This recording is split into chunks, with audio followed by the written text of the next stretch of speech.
Assalamu alaikum. Eid Mubarak. Good morning. Good morning and welcome to the case discussion session on a very lucrative, most desirable, much hyped and huge buzz creating product, the mighty iPhone. Now I would like to bring you up into my computer screen.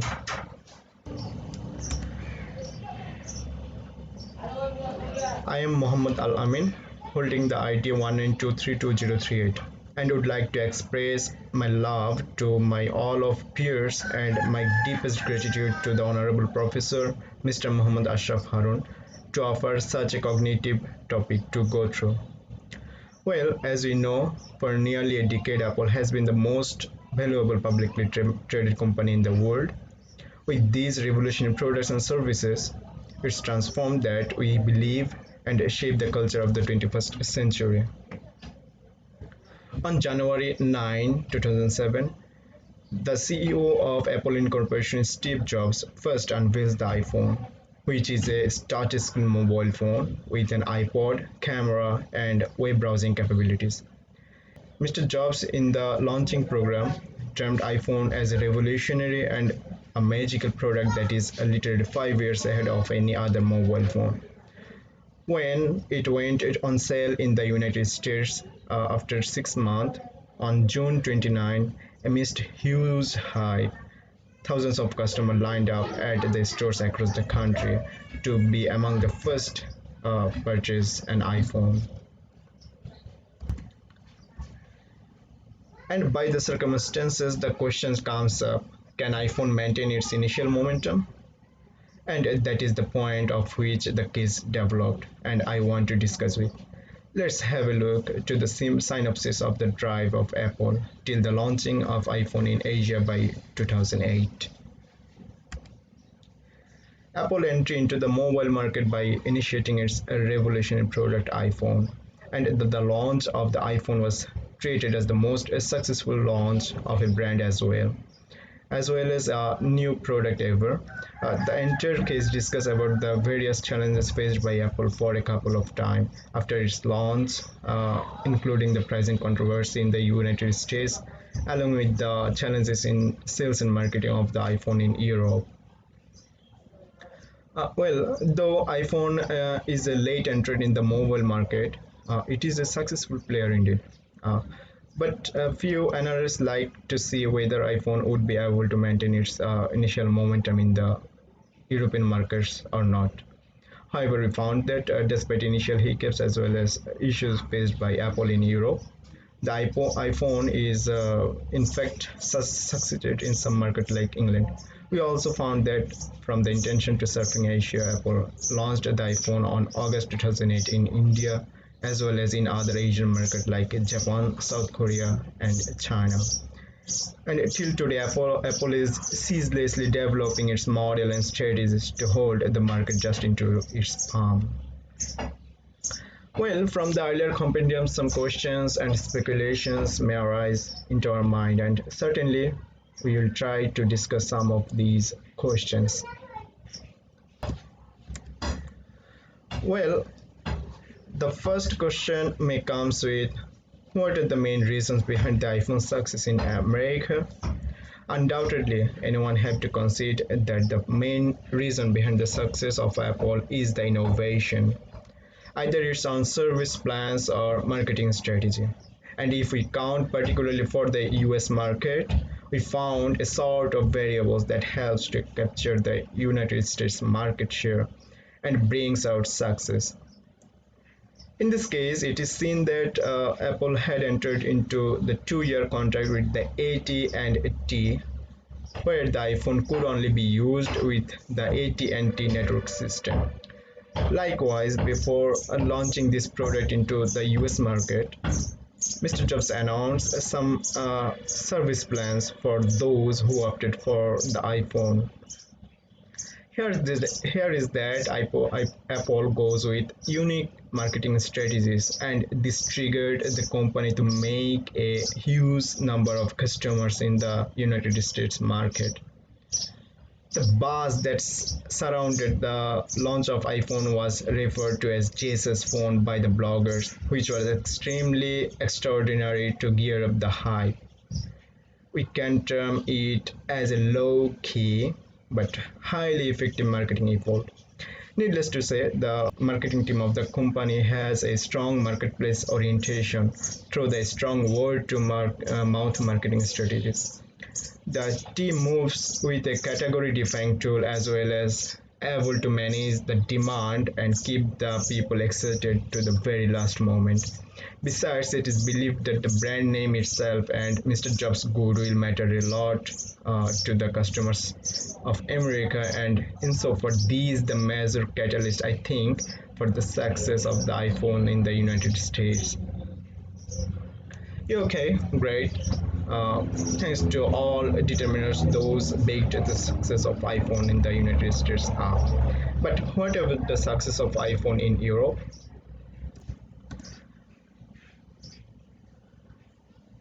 Yeah, the next question comes with tough competition for Nokia, HTC, and BlackBerry. If iPhone is successful in Europe as in America, if not, why not?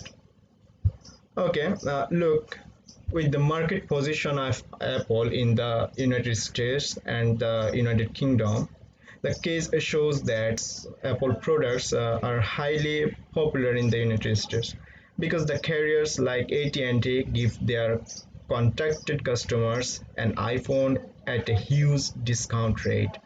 If we turn eyes on the European market, we see that there are some sturdy competitors of iPhone like Vodafone, HTC, and BlackBerry. So there was a mixed perception of purchase a US iPhone as an alternative to a UK model because it was not that much cheaper in the UK.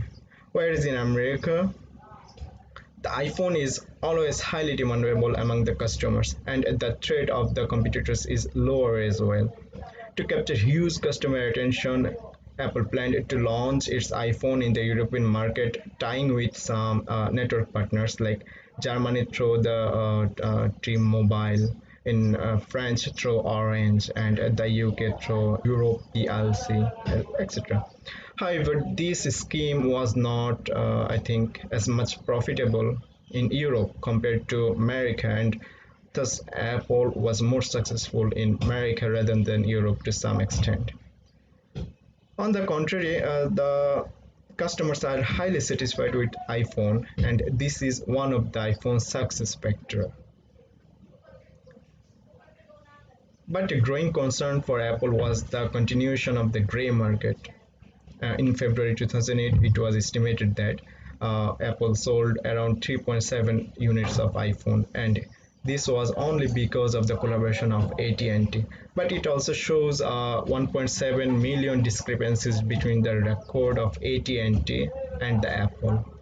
Unfortunately, this was drastically down the US market, I think, and furthermore, another major challenges for iPhone that Miss Apple in expanding the business in the UK market was the environmental challenges.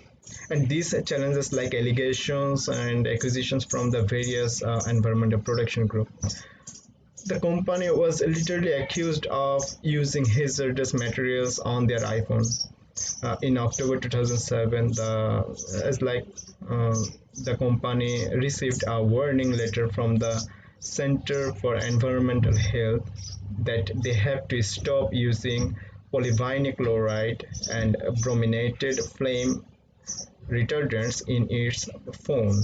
However, However, anyone have to confess that despite initial hiccups as well as the issues faced by Apple in Europe, the iPhone succeeded in some markets like England.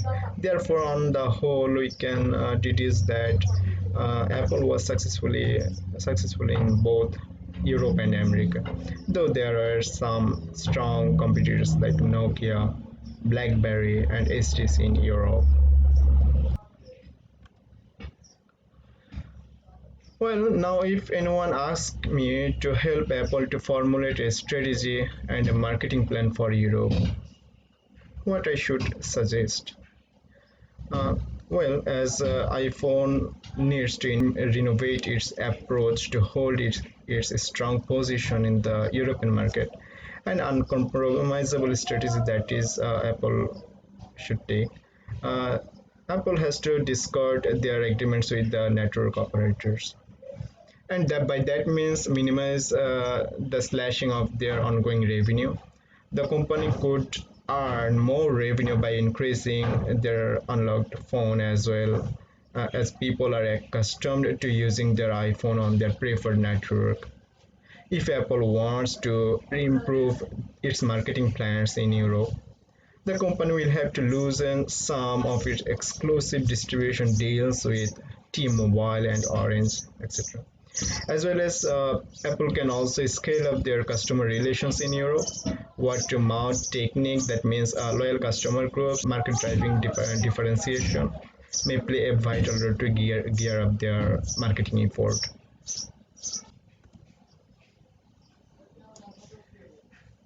And finally, the questions arises like, is that Apple pricing policy helped it to achieve market share as well as dropping the price was a good strategy or not?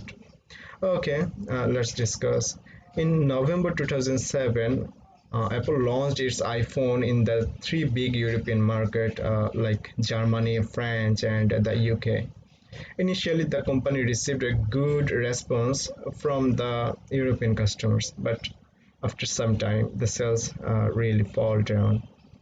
The high price of the iPhone was the major reason is that in that case, as well as the lack of 3G capability and carrier exclusivity.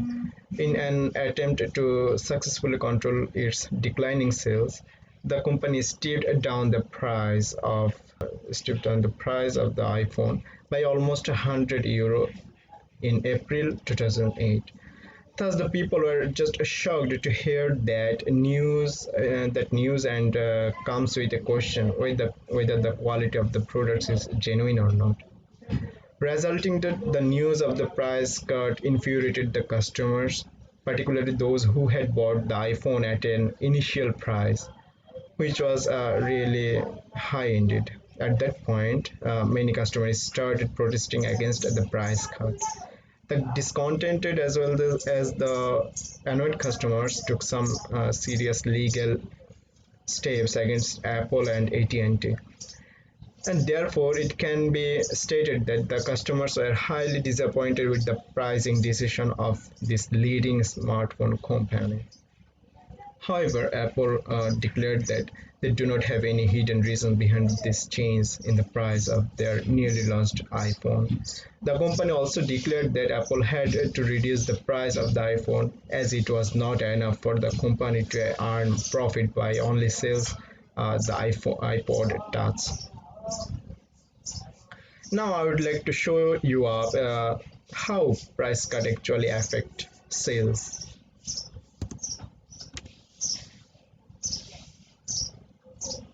And here is the scenario. After the price cut, the sales of iPhone had gone up from 9,000 units per day to almost 27,000 units per day. By 29th September 2007, the company had amassed sales of around 1.4 million units of iPhone. By this great initiative, Apple successfully achieved a significant market share by the increasing selling scale. After all, though the marketing team can handle the issues before the price cartel, the price dropping was a good strategy for Apple beyond any doubt.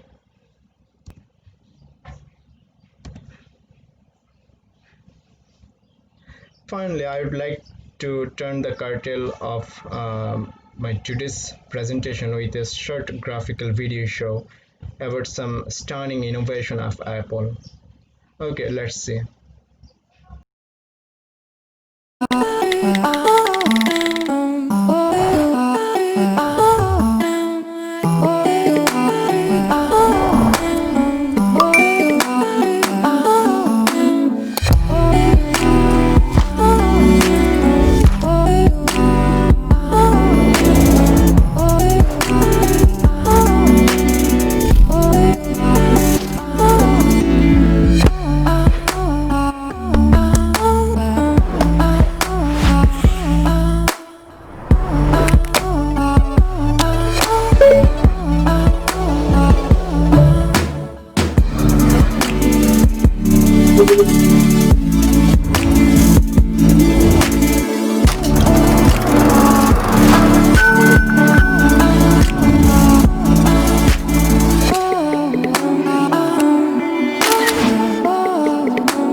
all of you enjoyed it. Thank you all to show your kind patience and have a good day. Assalamu alaikum.